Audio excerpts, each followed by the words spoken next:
hello everyone. My name is Anna and I'm a teacher. So just like you, every day, little by little, I'm trying to change the world because that's what teachers do. And today we are talking about multi-literacies. So it would make sense to decide what literacy is and how it is perceived traditionally. Okay, so traditionally we are thinking of literacy as the ability to read and write in a language. But the ability to read and write in a language, even in a foreign language or a second language, even in English, is not that complicated at the level of the mechanics, which I'm going to show you, I hope, with the task that I would like us all to do. So I'm going to show you a text that will define the notion of the bathtub effect, okay? And I will give you like 3 seconds to have a look at the text, and then we'll read it out loud together. So I hope you'll play with me, just to show you what a wonderful organ the brain is and how it allows us to understand a text, even if at the level of mechanics, obviously, of the reading, even if it's not perfect, okay? So if you're ready, let's read that. Okay, it takes the brain a little while to get used to it, but actually I'm sure that all of you are perfectly fine with reading the text. The title of the text is The Phenomenal Power of the Human Brain, and it goes according to research at Cambridge University. It doesn't matter in what order the letters in a word are. The only important thing is that the first and the last letter be in the right place, right? So this very much explains the term, the bathtub effect. So if the head and the feet are visible, the rest will be compensated by the brain. Unless you are dyslexic, then you'll have a problem. But with the typical brain work at the level of basic understanding of a text, basic reading, basic mechanics of a text, the brain will do. It is also the reason why it is very difficult for a rater, a teacher checking writing an essay of a student, to see all the spelling errors, because the brain compensates for the errors and it's hard to see them. So I'm sure you've noticed that in your work. But yeah, so the idea is that literacy at the level of the mechanics of reading and writing is not so complicated, but this is not enough, especially nowadays, to understand the world around us. Okay, so simply being able to read something is not what we are actually looking for. So what we need, especially in today's world, is multiliteracy. So how do we define multiliteracy? Well, multiliteracy is the ability to identify and interpret, create and communicate meaning across a variety of visual, oral, corporal, musical and alphabetical forms of communication through a variety of media, including digital media, including the new media that our students, especially young learners, are very used to. And they are using the new media to gain their knowledge. They get their information a lot from visual media, from digital media. And so what they need to do is understand not only what the text stands for, not only the very superficial meaning, literal meaning of what the text says, but more importantly, what lies below. Okay, so the meaning that is hidden, the reading between lines, the things that the images stand for, rather than understanding and interpreting whatever they can see or read just on the surface. So there are multiple multiliteracies, but in the young learners, English as a foreign or as a second language classroom, we are focusing on developing and understanding and trying to involve our students in developing four major multiliteracies in young learners. A foreign language classroom would be the visual literacy, so sort of seeing the things and understanding what you see, which is not that obvious. Critical literacy, that requires reacting to what you see, reacting to what you read, right? So to images and to the texts. Information literacy, that is something even deeper because it means interacting with the text. Okay, interacting with the visual information that you get.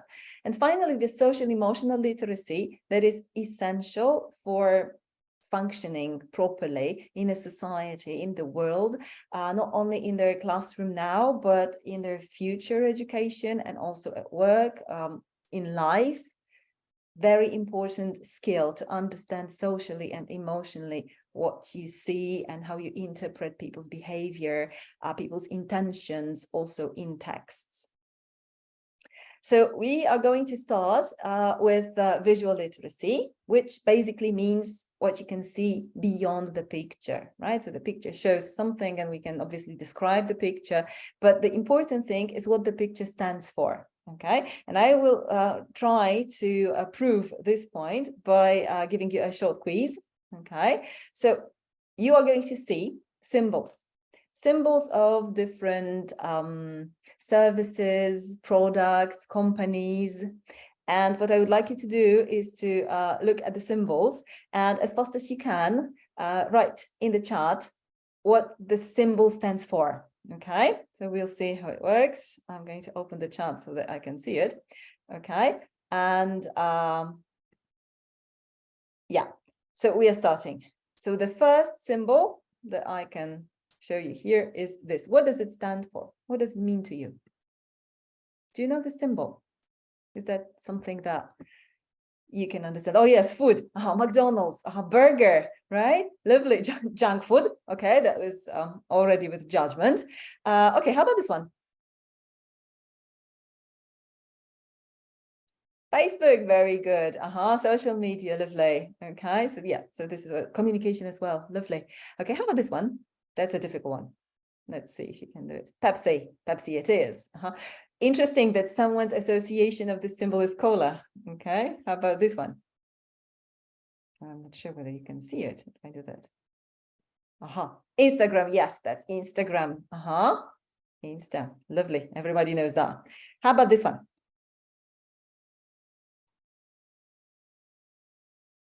Windows. Oh, okay, that was very fast. You're really good. And this one? Starbucks coffee. Yeah, it stands for me. It stands for coffee, but it doesn't have to, right? It's different. There are different things there. Okay. How about this one?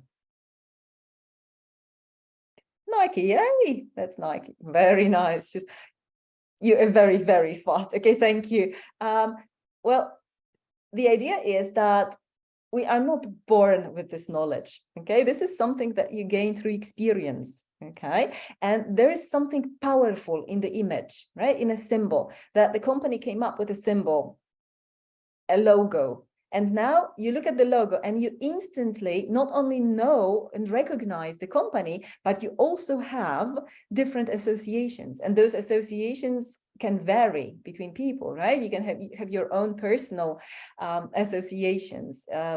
You can associate it negatively or positively, right? So there is a lot of information beyond the picture, okay? And it's just a symbol. Somebody came up with a symbol, and the symbol is typically quite a simple one, like Nike, for example.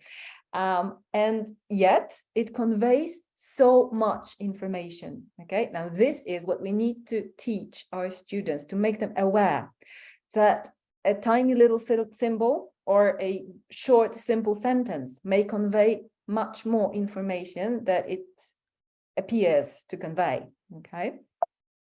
So how do we teach that? How do we develop visual literacy in children? Well, if you've got a text and the text is accompanied by pictures, you may start with talking about the pictures before reading the text. So we are looking at these pictures, for example, and we're asking students general questions before reading questions, pre-reading questions, like what characters are presented in the story, which is a simple question. You can look at the pictures and you can name the characters. You can ask them where the story is set, okay? Also, judging by the pictures, they can do that. But you can also ask less obvious questions, like what season is it, okay? And how do you know? How do you justify? What in these pictures tells you that this is autumn, okay? What time of a day is it and how do you know, right? So observe the pictures more in more detail. Okay, be more sensitive to what you see. Okay, don't just go through those pictures. Analyze what you can see. What kind of text is it? Okay, so you're looking at the text now, but not reading it, just looking at it quickly and say, what kind of text is it? Is it a poem? Is it a story? Is it a play? How do you know? Well, you know because different texts are structured differently, and it would make sense to understand that there is a visual difference between the texts. And this question I like best because it's least obvious. Okay, so he asks us the question: is the story real or imaginary? How do you know? Okay, so you look at the pictures and you see that, well, the characters seem to talk to each other and they walk on two. So it's probably something imaginary rather than real. Now, the ability to discern between real and imaginary in texts or in visuals is essential for the students to learn from very early on, because it makes a world of a difference when in the future adults look at a text, and if they cannot discern between the reality, whether the text is real or imaginary, then they are prone to manipulation. Then the text authors or the visuals authors may easily manipulate such a person who is not sure whether what they see is real or not. Okay, so it makes sense to start early on to teach children that. Okay, now this brings us to critical literacy. Okay, so reading between the lines. Okay, so trying to look whether what we see is the whole story, or is there something beyond what we can see. Now, my favorite card game that you probably are also using is Dixit. Okay, Dixit cards are paintings, artworks that are super ambiguous. Okay, that's why it makes it interesting to critically analyze them. Even with the younger students, we play those cards. Now, with the younger students, the general rule of the game is quite complicated, and we don't often play it, and I don't find it very useful as a general rule of Dixit game to play in a language class. So I've got my own variations. One of them is three with a common theme. So I give my students the cards face down, and they have to draw three, and whichever three they draw, they need to find one common theme. Okay, so they are randomly selected, 3 cards, but you have to find a common theme, and they are so ambiguous that there is no chance that they can't find a common theme. So, for example, for these 3, this is a really example I played with my students, and they took those 3, and they said that the common theme between those 3 is a dream. Okay, and then they had to explain to me how they see that this is a dream in each of those cards. The opposite situation is when you give them a lot of cards, okay, face up, and they can choose on their own 3 of those cards, and then they make a set and they explain why they think those 3 cards match in any way. If you are working with a little bit older students, more advanced, you can tell them to choose 3 Dixit cards and write a paragraph. Okay, so maybe it's a story, maybe those 3 cards make a story, or maybe this is something more sensitive, right? They could write a poem on that, or they could write just a paragraph explaining the emotions that they have while looking at the pictures. You can find Dixit online. There are a lot of cards available, but if you want to make your own, which I highly recommend, I'm a big fan of artificial intelligence driven tools. My favorite for making paintings, photos is Midjourney. If you've ever used Discord as a communicator, Midjourney is an addition to that, but you can easily download it as a single application. It's free, and you just have to describe nicely what you want to have in a photo or in a painting, and it will be produced in a matter of seconds, and you can use it in the classroom. If you're not a fan of artificial intelligence driven driven applications, Board Panda is the place where you can go. Now this is a web page. Again, everything is for free, and here artists upload their artwork, And if you type thought-provoking pictures, you will get such that will give you some ambiguity, and the students will have something to talk about, like, for example, this one here. So at the level of pictures, that would be that, but you can, of course, also react to a written text. Okay, so whenever you've got some written text, it makes perfect sense, and I cannot emphasize it enough. Asking students to identify in a text where the writer gives an opinion and where he just quotes facts. Okay, again, very important to guard students against manipulation, right? So that they understand what a fact is and what an opinion is. A little bit pushing it a little bit further, thinking about whether they agree or disagree with whatever opinion is presented in the text. And this is also very important for me because I meet students at the university level even with whom it is difficult to establish what they believe in, because everything is somewhere in the middle. Okay, so they play safe, and whenever you ask them a controversial question and you just ask them whether they agree or disagree, they go somewhere, it depends, right? So yeah, some people think this, some people think that. Of course, they should know that there are two sides. They should respect and understand that people can have different opinions. But I am encouraging my students to take a stand always. Okay, whatever the topic is, whatever the issue is, take a stand, because you should have an opinion. Okay, because if you don't, then you've got those ridiculous situations when there is like a question, I don't know, are you pregnant?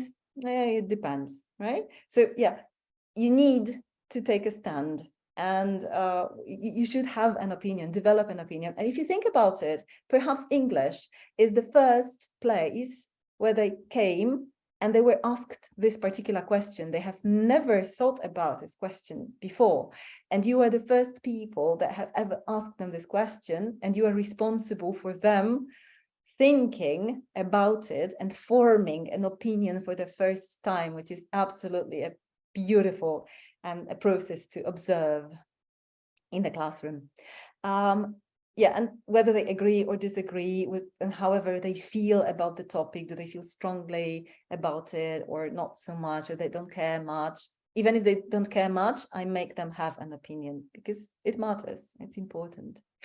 Also, it makes sense to make the students understand that texts are written for some purpose. Nobody writes text just because.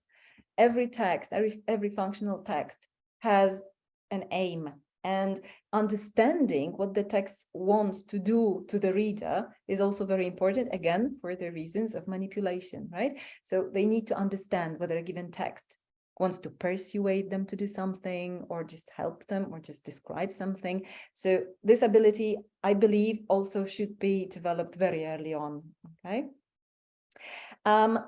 Another AI tool that I like that helps with making such activities is Twee. There are a lot of functionalities, so if you've never tried, go to the webpage and try it out, because it's absolutely fantastic. It generates advantages and disadvantages to whatever topic you give them. It can generate famous quotes on a given topic. My favorite, it generates 4 opinions of random people that you can agree or disagree with, forming your own opinion. And also it works with videos from YouTube. So you just upload a link to a YouTube video that you want to use in the classroom, and it will generate 3 summaries. And it's great because those summaries, out of these summaries, only 1 is the correct one. And the remaining 2 are in certain ways incorrect. But those summaries are not wildly different. They are very, very similar. And you have to read carefully and watch carefully in order to decide which one actually summarizes the film. Okay, information literacy is going 1 step further, because now we are looking not at reacting to text, but interacting with the text. So interaction with the text is something that every reader does, but when you are teaching English as a foreign language, you don't always emphasize that in the classroom because we are focusing on other aspects. And yet, once we've covered the reading, once we've asked all those typical reading comprehension questions, we can push it a little bit further so that the students can play with the text, interact with the text. In this example, we've got students, children, describing their experiences of different activities that they did during holiday. And the task is to match those activities with other students, with other children who are quoted in the task. Okay, so if someone says, I like animals, which activity would you recommend from the reading would you recommend to this particular person, which pushes it a little bit further and makes children think more, okay, think more profoundly, analyze a little bit more. Also, information literacy means the ability to find information. Now, because we think of the new generation as digital natives, we think that everything for them is simple and they are naturals and they can do everything in the computer, but that's not really true, right? They can do some things that they are used to doing, but once you ask them, I don't know, check on the internet whether we will need an umbrella tomorrow, it is not so easy because they are not that skilled to come up with a good question. Okay, now once GPT chat was launched, you could see that clearly because GPT chat will produce very good answers, but only if you ask a very good question. Okay, and it's difficult for them to form the question. So everything that will help them develop the ability to ask good questions, to gain information they need, is also a skill worth developing. Information literacy is also about digital literacy, so the ability to interact with the information on the screen. Okay, so all the activities that are games, gamification of the activities from the course book, for example, where the students match the labels with pictures, put stories in a line of events. All those activities develop their information literacy. That is very important for them manually and cognitively. And yeah, so if you create activities like that online, you ask the students to do those activities online, that will develop their ability to understand information, manipulate information on screen. If the course book has got a lot of material, a lot of games that are matched to the units that you are covering, you are also revising their vocabulary and their grammar at the same time as developing information literacy skills. One of my favorite activities that requires no course book whatsoever to develop information literacy is texting. So this is something they naturally do. So I tell them, I would like you to text me, but the text message cannot be longer than 30 words. So you have to make it concise. And I always do this activity when we are talking about past tenses or we are telling stories.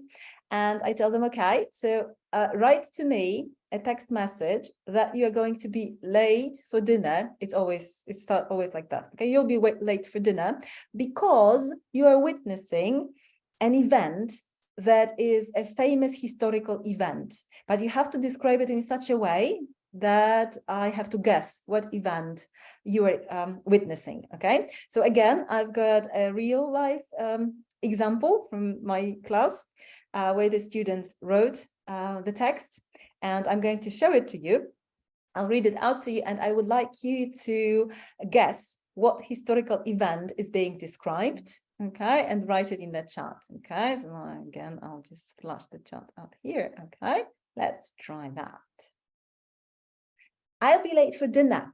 There are many people at the port. It's chaos. Some new ship sank on the way to America. They say it hit an iceberg.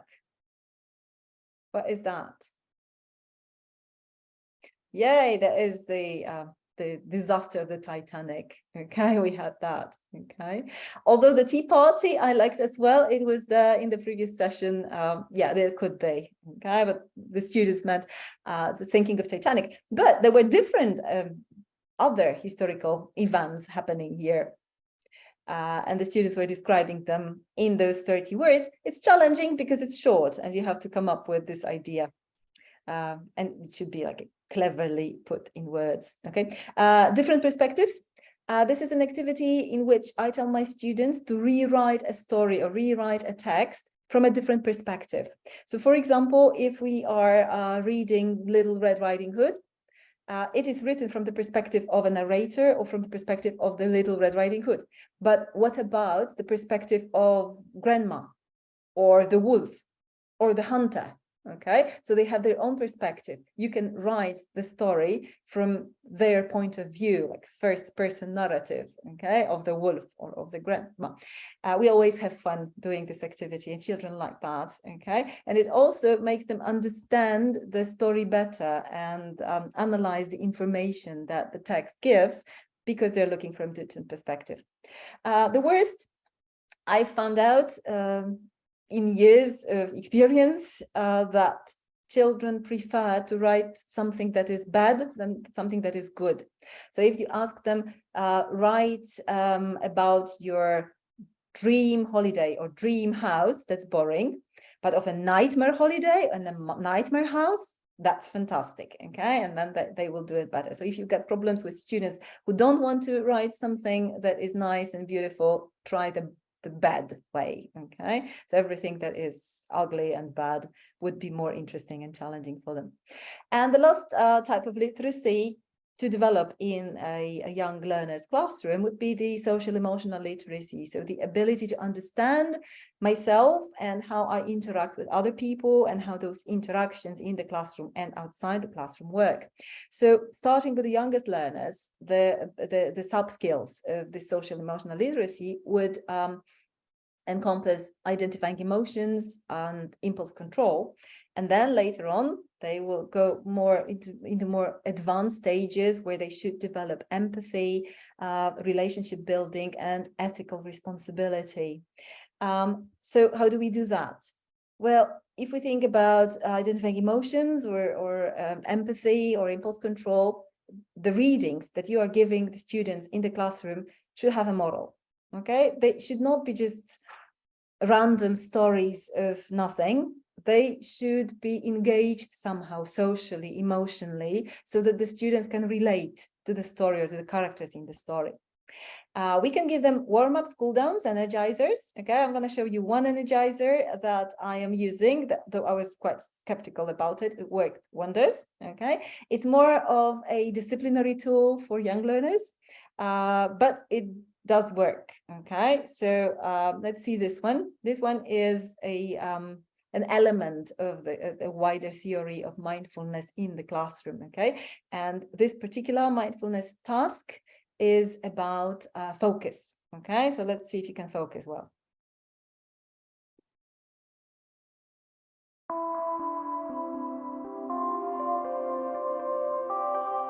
We're going to practice focusing our attention. We often have lots of thoughts in our head. Maybe we're thinking about food, or something someone said to us. Maybe we're worrying about something in the future, or something else. But it's good to learn to focus our attention.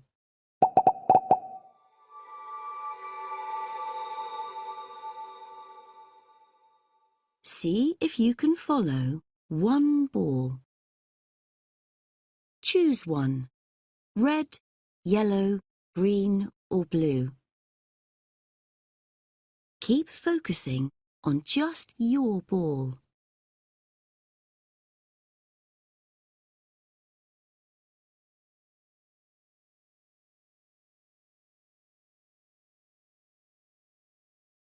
If you lose focus, take a breath and just come back to your ball.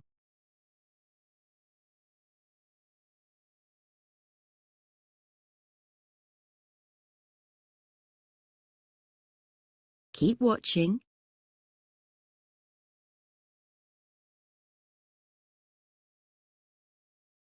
Great. Okay, so I hope you followed. I was skeptical, I didn't think it would work, and it worked.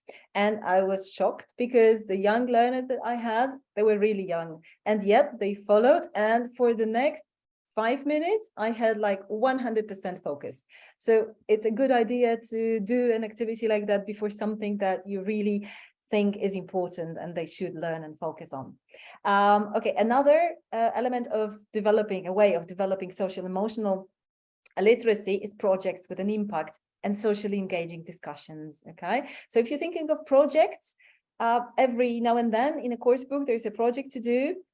Well, the first rule of doing a project is do it in the classroom, not as homework, because the process is much more important than the product. Okay, and once you give it away as homework, you never know who helped them prepare the product, and then you only see the product. What is important is the process. Okay, so the process of communicating, agreeing, disagreeing with each other. So this is what we're doing. It makes sense to give projects that are socially involved, that show the students global problems. In this particular case, this is the protection of sea creatures. Students are quite sensitive to the world and to protecting animals, to social issues, global issues. This is a good way of using their interests. Also, conversations. So working typically when you do a communicative task, you do it in pairs, which is good. But make sure that if you're doing an activity in pairs, it is a communicative activity. So it has an information gap. I don't know something, you know something, I want this information. So this is the real communication is going to happen. So for example, when you've got a scripted dialogue and students act out a scripted dialogue, there is no communication there. So you need to make sure that the communication is there. It has to be helped a little bit. So all the prompts are for that. And so we do that in pairs. But it makes sense also to, from the very early on, to make students used to talking in larger groups of 4, for example, because this sort of widens the ability to communicate with other people. And also, if you always talk to this one person that sits next to you, after a while, it will become less interesting because you will know everything about this person. So just talking to other people will make more sense. And as the last one is one of my favorite activities that develops social emotional literacy is the balloon game, in whatever version. So you tell the students in the classroom that they are in a balloon and they are flying over the ocean. Okay, and they have to choose for themselves either a useful profession each, or they need to find a famous actor, singer, artist that they like to represent, or they can be famous historical figures or famous inventors, whatever. And they're flying in a balloon, and you tell them, unfortunately, there is a hole in the balloon and the balloon is falling down, and they threw everything they could from the balloon, but the balloon is still falling down. So now the only way to survive is to throw somebody out. Okay, and now the communicative element of this task is when the person is nominated, the person doesn't want to go out, so they have to argue why his profession or this particular singer or his historical figure is very important. Because the rule is that if this person is thrown out of the balloon, the world will have to live without it. Okay, so if you are, for example, a famous inventor of a vacuum cleaner, and they throw you out, the world will have to live with a vacuum cleaner. And now both sides have to argue why this is unacceptable and why you can live without a vacuum cleaner. Okay, so that one is usually creating heated discussions. Okay, but it's also a lot of fun. So I highly recommend balloon games. So we have covered 4 basic and most doable and most important elements of multiliteracy, different multiliteracies in a young learner's classroom. And because you have had the focus mindfulness task, you probably focused well, so you probably remember all of those 4. I am checking your focus. What was the first multiliteracy that we looked at? Visual, lovely, and Lucia is the winner here. Okay. And what was the second one? Critical, very good, that's Megan. And the third one? Information. And the last one?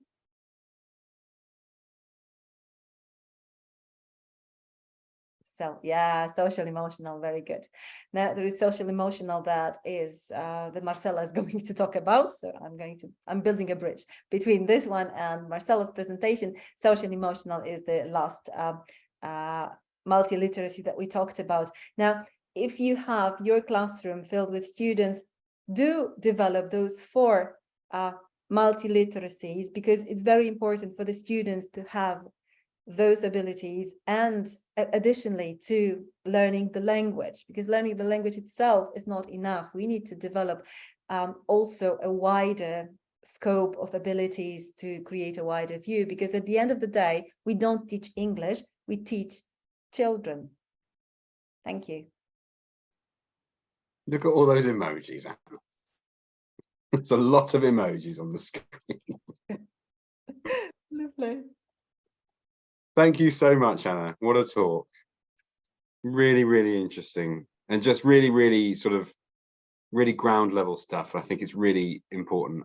I said it earlier, but I think it's really important that teachers can take these things away with them and start working with them. And just thank you for seeing it from their perspective. I really, really, really appreciate it.